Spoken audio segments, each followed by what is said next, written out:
हरे कृष्णा, राधे राधे। सभी भक्तों को मेरा सादर प्रणाम। भक्तों, आज मैं आप सबको वैशाख मास के चौथ की कहानी सुनाने जा रही हूँ। वैशाख चौथ की कहानी सुनने से पहले यदि आप सभी लोगों ने मेरा चैनल सब्सक्राइब नहीं किया है तो अवश्य कर लें। साथ ही घंटी के बटन को ज़रूर दबाएं, जिससे हमारी नई वीडियो की जानकारी आप सभी को तुरंत ही मिल जाए। एक गांव में एक विधवा माँ और उसका बेटा रहते थे।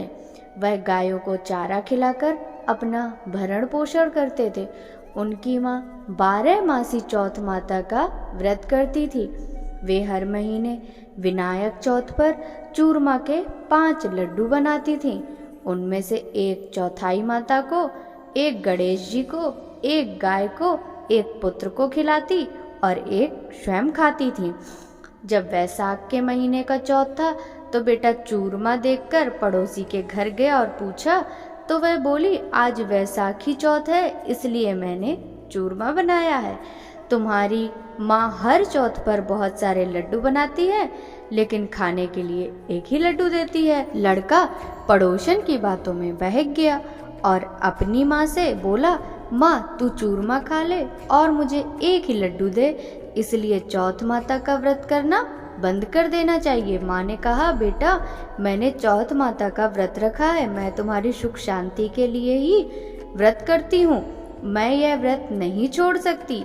यह सुनकर बेटा गुस्सा हो जाता है और विदेश जाने लगता है। माँ बोली, बेटा अगर मुझसे नाराज होकर विदेश जाना है तो माँ की आंखें अपने साथ ले जाओ। यदि आप पर कोई संकट आए तो चौथ माता विनायक जी का नाम लेकर फेंक दें और आपकी परेशानी दूर होगी। लड़का अपनी आंखों से परदेश चला गया। रास्ते में उसे खून से भरी एक नदी मिली जिसे पार करना संभव था, लेकिन उस संकट की घड़ी में उसने अपनी माँ को याद किया और चौथ माता के नाम से एक अखाड़ा लिया और उस नदी में डाल दिया और कहा, चौथ माता अगर तुम सच्ची हो और मेरी माँ के लिए तुम्हारा व्रत रखती हैं तो यह नदी दूध और पानी देंगे से भर गया, मुझे रास्ता मिल गया। वह ऐसा कहता है, मुझे रास्ता मिल गया। आगे बढ़ने पर उसे उसी प्रकार भरे हुए नेत्रों से घोर वन के बीच में गुजरना पड़ा। एक नगर में पहुंचकर उस राजा के यहाँ प्रतिदिन मिट्टी के बर्तन का अलाव पकाया जाता था। उस अलाव को तब पकाया जाता था जब उसमें एक आदमी की बलि दी जाती थी, यानी बर्तनों के साथ साथ एक आदमी को चुना गया। उस लड़के ने वहां जाकर देखा कि एक बूढ़ी माँ आटा पीस रही है और रो रही है।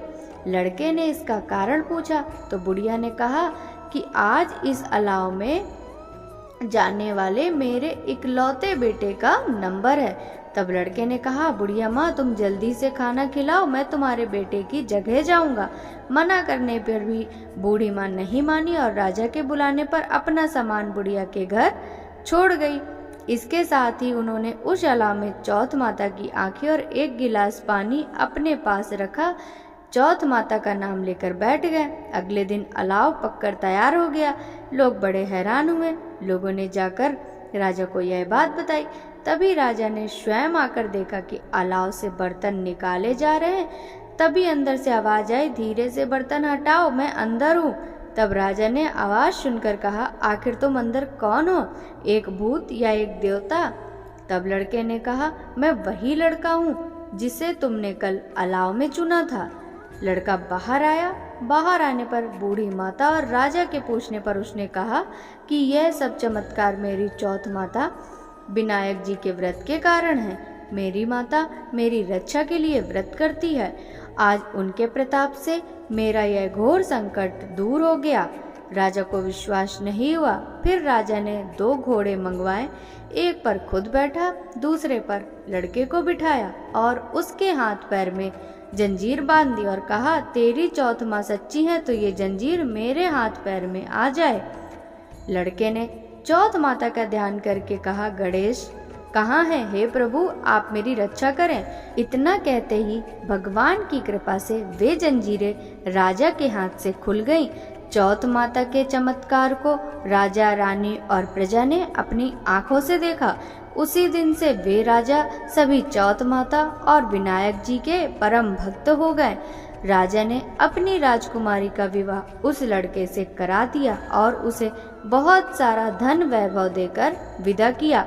अब जब दूल्हा दुल्हन दोनों अपने गांव में पहुंचे तो लोगों ने जाकर बुढ़िया से कहा कि आपका बेटा अपनी बहू के साथ आ रहा है। फिर बोली, अरे नहीं, मेरे नसीब में बहू बेटे का सुख कहाँ है। वह इतना कह रही थी कि दोनों लोग उसके चरणों में गिर पड़े और पुत्र अपनी माता से क्षमा याचना करने लगा और बोला कि चौथ माता की कृपा से ही आज मैं आपके सामने खड़ा हूँ। उसके बाद पूरे नगर में ढिंडोरा पिटवाया कि जितनी भी विवाहित स्त्रियां हों तो उन्हें कन्याओं की माता भी चौथ का व्रत करें। हो सके तो 12 महीने तक चौथ व्रत करें, नहीं तो सब 4 बड़ा चौथ करें। चौथ माता जैसे आपने बूढ़ी माँ और उसके बेटे को दिया वैसे ही कथा सुनाने वाले और सुनने वाले को भी देना। बोलिए श्री गणपति गणेश भगवान की जय। तो आप सभी को वैशाख चौथ की यह कहानी यदि अच्छी लगी हो तो आप सभी इस कहानी को ज़्यादा से ज़्यादा भक्तों के साथ शेयर कीजिएगा। साथ ही इस वीडियो को लाइक कीजिएगा, चैनल को भी सब्सक्राइब कीजिएगा और कमेंट बॉक्स में गणपति बप्पा मोरया लिखना बिल्कुल भी मत भूलिएगा। आपसे मिलते हैं इसी तरह की अगली कहानी के साथ। तब तक सभी भक्तों को हरे कृष्णा, राधे राधे, हरि बोल।